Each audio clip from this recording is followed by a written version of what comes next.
My fiancée suddenly said during our engagement party. I only got engaged to you because the ring is beautiful. I don't want to marry you. She was drunk.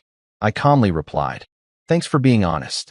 Then, right in front of everyone, I took the ring off her finger. The next morning, when she sobered up, her entire world had already fallen apart.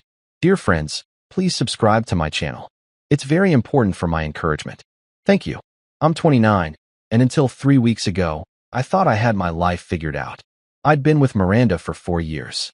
We met through mutual friends at a rooftop bar in the city, and honestly, she seemed perfect on paper. Smart, ambitious, came from a good family. Everyone kept telling me how lucky I was, and I believed them. My parents loved her. My friends thought she was great. Even my grandmother, who hated every girl I'd ever dated, gave her approval. The engagement happened in June. I'd been planning it for months, saved up for nearly a year to buy her the ring she'd been hinting about. Not subtly, either. She'd screenshot rings from Instagram, send them to me with heart emojis, talk about cut and clarity ratings like she was studying for the GI exam. She had a Pinterest board called Future Misses that had over 300 pins, mostly rings and wedding dresses. The ring I bought was a 2.5-carat oval diamond with a platinum band. Cost me $18,000. More than I wanted to spend, honestly. I'd been hoping to use some of that money as a down payment on a house, but she'd made it clear that anything less than what she wanted would be embarrassing if her friends saw it. The proposal itself went fine. I took her to the same rooftop bar where we'd first met, had them set up candles and flowers, the whole romantic setup. She said yes, cried the right amount, posted it on social media within minutes. The post got 847 likes in the first hour. Her friends commented things like, finally, and that ring though, and you're so lucky. And honestly, looking back, I should have noticed that most comments were about the ring, not about us or our relationship. But I didn't. I was too busy being relieved she'd said yes, and that the proposal had gone smoothly. The engagement party was her idea. She wanted it at this upscale venue downtown, the kind with exposed brick and Edison bulbs and a cocktail menu that uses words like artisanal and housecrafted. The cheapest drink was $16. We invited about 80 people. My family, her family, our friends, some of her coworkers I'd met maybe twice. I footed most of the bill because her parents were going through a tight spot financially, which I later found out meant they'd just bought a summer cottage in Vermont but didn't want to contribute to the party. The venue alone cost $4,500, not including food, drinks, or the photographer she insisted we needed. Everything was fine until about 10 p.m. Miranda had been drinking champagne since we arrived at 7. I'd had maybe 2 beers, trying to stay relatively sober so I could thank people, make small talk, and play the gracious host. She was on her 6th or 7th glass, getting louder, laughing at everything. At first, it was charming. People kept saying how happy she looked, how radiant. Then it got sloppy. She started stumbling in her heels, talking too loud, interrupting conversations. She was standing with her bridesmaids near the bar when I walked over to check on her. One of them, Jessica, gave me this weird look, like a warning. Miranda turned to me, swaying slightly, and said loud enough for half the room to hear, "You know what? I need to tell you something." "Okay," I said, trying to guide her somewhere quieter. "Let's go outside and, no, I need to say this now." She held up her hand, the ring catching the light from the pendant fixtures above us. "I only got engaged to you because the ring is beautiful. I don't actually want to marry you." The music was still playing, some indie playlist the venue had. Someone laughed nervously nearby, thinking it was a joke. My uncle stopped mid-conversation and stared. I stood there, frozen, watching her examine the ring like it was the only thing in the room worth looking at. "Miranda, you're drunk," I said quietly. "Let's talk about this tomorrow." "I'm serious," she slurred, her words running together. "You're nice and whatever, but you're boring. Like really boring. You never want to go anywhere fun. You don't like my friends.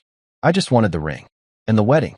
My cousin Bethany got married last year, and her ring was shit compared to this one. Like, literally shit. This is so much better." People were staring now. Her mom started walking toward us, her face red with mortification. My best friend, David, looked like he wanted to disappear into the floor. My mom had her hand over her mouth. I felt this strange calm wash over me. The kind you get when something so surreal happens that your brain just shuts off the panic response. Thanks for being honest, I said. Then I reached out, took her left hand, and slid the ring off her finger. She was too drunk to really process what was happening. She just stood there, looking confused, like she couldn't understand why her hand suddenly felt lighter. I put the ring in my pocket, grabbed my jacket from the coat check, and walked out. Didn't say goodbye to anyone. Didn't explain. Just left. Update 1. I spent that night at David's apartment. He found me sitting in my car in his parking lot around 11 p.m.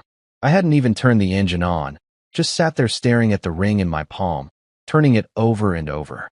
He convinced me to come inside, made me eat leftover pizza that I could barely taste, and let me crash on his couch. I didn't sleep much, just lay there replaying the whole night in my head. The next morning, my phone was on fire. 63 text messages. 17 missed calls, voicemails from Miranda, her mother, my mother, random relatives, friends asking if I was okay. I ignored all of them except my mom, who I called back around 9 a.m. to explain I was fine and would talk to her later. She told me half the family had stayed at the venue for another hour after I left, nobody knowing what to do. Eventually, Miranda's friends took her home. Around 10:30 a.m., Miranda started calling repeatedly. I finally answered on the 7th call. "Oh my God," she said immediately. Her voice was hoarse, panicked, raw from crying or throwing up or both. "What happened last night? Everyone's saying you left. Where's the ring? Where are you? You don't remember?" I kept my voice neutral. "I remember drinking, and then everything's fuzzy. Did we have a fight? People keep texting me weird things, and my mom won't stop crying, and she won't tell me what happened." I told her, word for word, what she'd said. There was a long silence. I could hear her breathing on the other end. "I didn't mean it," she whispered. "I was drunk. You know I didn't mean it. Drunk people say stupid things all the time." "The thing about drunk confessions," I said, "is that they're usually the truth without the filter. Alcohol doesn't put thoughts in your head. It just removes your ability to hide them. Please, can we just talk? Face to face? I'll come to wherever you are right now. I'll get in my car right now. I need some time to think." "Time? We're engaged. We're supposed to get married in 4 months. The venue is booked. The invitations are ordered. What about the ring?" And there it was. Not, "What about us?" Or "What about our relationship?" Or "What about our future together?" What about the ring? "I have it," I said and hung up. Update 2. I took 3 days off work and stayed with David. During that time, I did something I'd been suspicious about for a while, but had always talked myself out of. I checked our joint credit card statement properly, line by line. We'd opened it 6 months ago, her idea, specifically for wedding expenses and shared purchases. I was the primary cardholder, but she had her own card with her name on it. Turns out Miranda had been using it for a lot more than wedding expenses. For $1,200 at high-end boutiques, $1,800 at a spa resort she'd gone to with her friends for a bachelorette planning weekend, $950 at restaurants I'd never been to, $670 at hotels, $2,100 at bars and clubs in neighborhoods we never went to together, all within the last 3 months.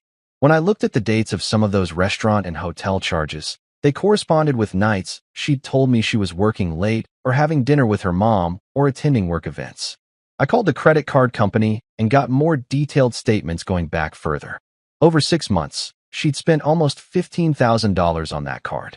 I'd been paying the bill without really scrutinizing the charges because I trusted her. The bill came to my email.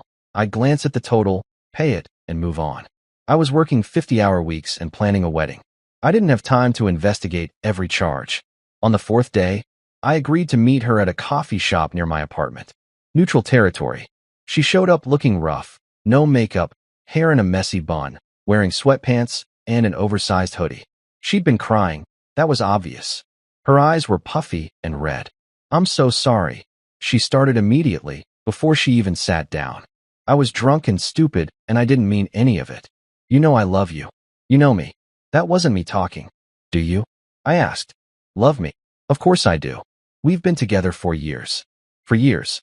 That has to mean something." I pulled out my phone and showed her the credit card statements, the screenshots I'd taken. "Explain these."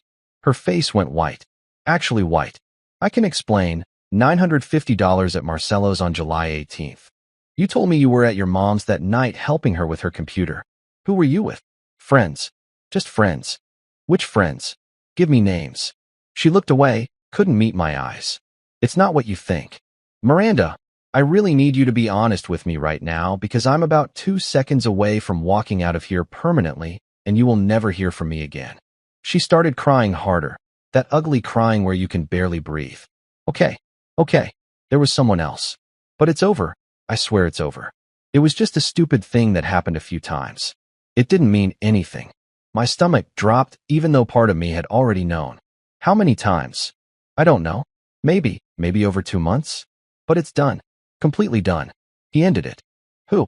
Does it matter? Yes, it matters. Tell me who. She hesitated, wiping her nose with her sleeve. Blake from my work. But he's nobody. He's married. It was just physical, and it's completely done now. He told me last week he couldn't do it anymore. I stood up.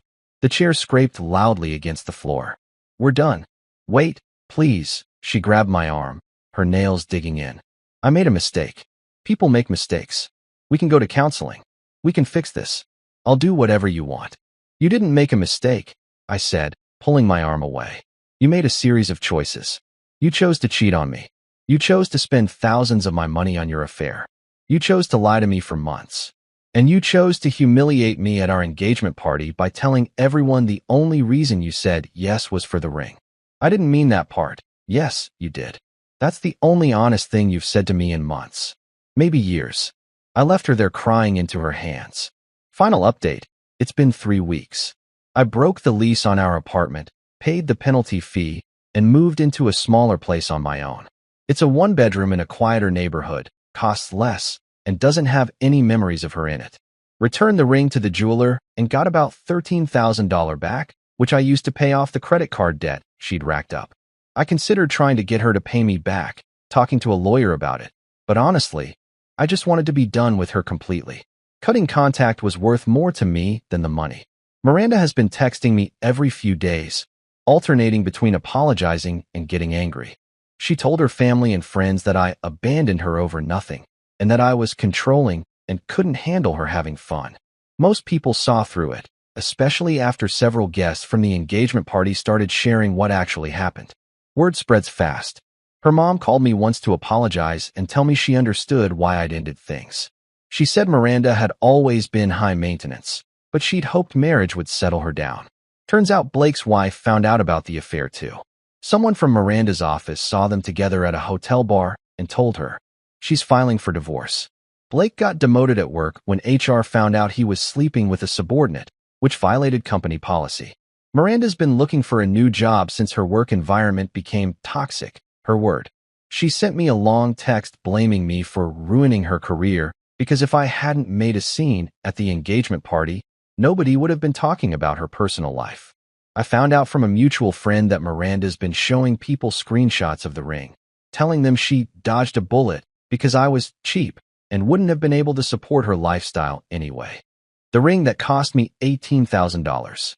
The ring she only wanted me for in the first place. The irony isn't lost on me. I'm doing okay, all things considered. Better than okay, actually. I've been going to the gym more, spending time with friends I'd been neglecting during the relationship, saving money. David keeps telling me I seem lighter somehow, less stressed, like a weight's been lifted. He's probably right. I didn't realize how much energy I was spending trying to make her happy, trying to be enough for someone who was never going to be satisfied. Sometimes I wonder if I should have seen the signs earlier. But mostly, I'm just grateful she got drunk enough to tell the truth before I actually married her. That ring was expensive, but it would have been a lot cheaper than a divorce. Edit 1. A lot of people have been asking if I pressed charges for credit card fraud. I looked into it, but since her name was on the account and I'd given her the card, there wasn't much I could do legally. Expensive lesson learned about joint accounts. Edit 2.